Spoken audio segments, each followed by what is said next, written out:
வரக்கூடிய ஆகஸ்ட் 28ஆம் தேதி டிவிஎஸ் நிறுவனம் பாத்தீங்கன்னா அவங்களுடைய பிராண்ட் நியூ இவி ஸ்கூட்டரை மார்க்கெட்ல லான்ச் பண்ண போறாங்க அபிஷியலா.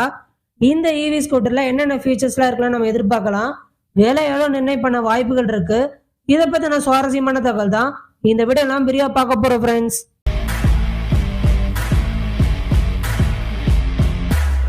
டிவிஎஸ் நிறுவனம் இன்ட்ரடியூஸ் பண்ண போற இந்த புதிய இவி ஸ்கூட்டருக்கு ஆர்பிட்டர்னு பேர் வைக்க தான் நிறைய வாய்ப்புகள் இருக்குன்னு சொல்லப்படுதுங்க.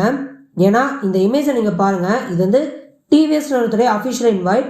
இதில் block your calendar, get ready for electrified ரைடுன்னு சொல்லிட்டு வண்டிக்கு பின்னாடி ஓ அப்படின்னு ஒன்று போட்டிருக்காங்க பார்த்தீங்களா. ஸோ இதுக்கு வந்துட்டு ஆர்பிட்டர் அப்படின்றத பேர் இருக்க நிறைய சான்சஸ் இருக்குன்னு சொல்கிறாங்க.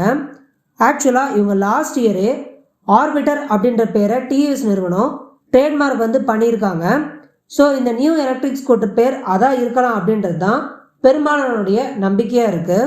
இதெல்லாம் ஒரு பக்கம் இருக்க, இன்னொரு எண்ணில் லாஸ்ட் இயர் ஜூன் மந்த்லேயே இந்தோனேஷியா மார்க்கெட்டில் புதிய இவி ஸ்கூட்டர் டிசைனை டிவிஎஸ் நிறுவனம் வந்து பதிவு பண்ணியிருக்காங்க அப்படின்றதையும் இங்கே நம்ம மென்ஷன் பண்ணி ஆகணுங்க. அந்த மாடல் தான் இந்தியாவுடைய மார்க்கெட்டுக்கும் அவங்க கொண்டு வர்றதுக்கு ஹையர் சான்சஸ் இருக்குது அப்படின்னும் ப்ரெடிக்ட் பண்ணுறாங்க. என்னதான் டிவிஎஸ் நிறுவனம் அஃபிஷியலாக அவங்க லான்ச் பண்ண போகிற இந்த இவி ஸ்கூட்டர் பற்றின டீட்டெயில்ஸ், இதில் இருக்கக்கூடிய ஸ்பெசிஃபிகேஷன்ஸ், டிசைன் பார்ட், ப்ரைஸ், இது எதையுமே அவங்க ஸ்டேட்மெண்ட்டாக வெளியிடலனாலும் நியூஸ் மேகசின்ஸில் நிச்சயமாக இந்தந்த ஸ்பெசிஃபிகேஷன்ஸாக இருக்க ஹையர் சான்சஸ் இருக்குது அப்படின்ற மாதிரி நிறைய விஷயங்கள் மென்ஷன் பண்ணியிருக்காங்க. அதை இப்போ ஒன் பை ஒன்னாக பார்க்கலாங்க. ஃபுல்லி ஸ்லீக் அண்ட் ஏரோடைனமிக் பாடியும், ஷார்ப் எல்இடி ஹெட்லாம்ப்ஸும், ஃபுல்லி டிஜிட்டல் இன்ஸ்ட்ருமெண்ட் கிளஸ்டரோட கனெக்டட் ஃபீச்சர்ஸும் இதில் இருக்கலாம்னு எதிர்பார்க்கப்படுது. அது மட்டும் இல்லாமல் ஸ்மார்ட் கனெக்டிவிட்டி ஃபீச்சர்ஸான navigation, ride analytics, smart phone இன்டகிரேஷனும் இதில் இருக்கணும். Keyless ignition and app based கண்ட்ரோல்ஸும், multiple riding modes, large storage ஸ்பேஸான ஒரு சூட்டபிள் சிட்டி ரைடர்ஸ்க்கு ஏற்ற மாதிரி இது டிசைன் பண்ணியிருக்க ஹை சான்சஸ் இருக்குது அப்படின்னு சொல்கிறாங்க.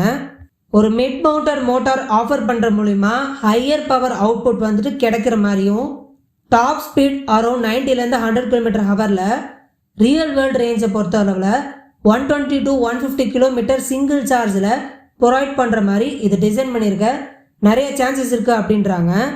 வெறும் 1 மணி நேரத்துக்குள்ளேயே 0லேருந்து 80% அளவுக்கு சார்ஜ் அடையக்கூடிய வகையில் தான் ஃபாஸ்ட் சார்ஜிங் கேப்பபிலிட்டி நிச்சயமாக இந்த இவி ஸ்கூட்டர் இருக்குன்னு சொல்லி நம்ம நம்பலாங்க. ஏன்னா இப்போ இருக்கக்கூடிய காம்படிஷனில் மற்ற நிறுவனங்களோட இவி ஸ்கூட்டர்ஸ்க்கு எந்த வகையிலும் குறைஞ்சு போகாத வகையில் கஸ்டமர்ஸோடைய எக்ஸ்பெக்டேஷன் என்னென்னு தெரிஞ்சு அது எல்லாத்தையும் ஃபுல்ஃபில் பண்ணக்கூட வகையில் தான் இதை டிசைன் பண்ணியிருக்கணும் அப்படின்றது தான் நம்மளுடைய பெரிய அளவில் எதிர்பார்ப்பாக இருக்குது.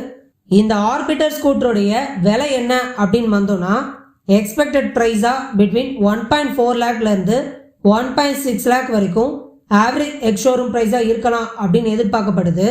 ஸோ இது வந்துட்டு ப்ரீமியம் எலக்ட்ரிக் ஸ்கூட்டரில் நிச்சயமாக ஒரு பெரிய ஒரு அடையாளத்தை கிரியேட் பண்ணும், மக்களை பெரிய அளவில் இருக்கும் அப்படின்னு சொல்லிட்டு நம்பிக்கை தெரிவிக்கிறாங்க. இதை பற்றி நீங்கள் என்ன ஃப்ரெண்ட்ஸ் நினைக்கிறீங்க? உண்மையிலேயே இந்த எக்ஸ்பெக்டேஷன்ஸ்லாம் இது ஒருத்தன்னு தோணுதா, இல்லை இது நிச்சயமாக காம்படிஷன்ஸ் மற்ற நிறுவனங்களோட கம்பீட் பண்ணுறதுக்கு ஸ்ட்ரகிள் ஆகும் அப்படின்னு உங்களுக்கு தோணுதா? உங்களுடைய கருத்துக்கள் எதுவாக இருந்தாலும் காமெண்ட் பாக்ஸில் இருக்கா அப்டேட் பண்ணுங்கள் ஃப்ரெண்ட்ஸ்.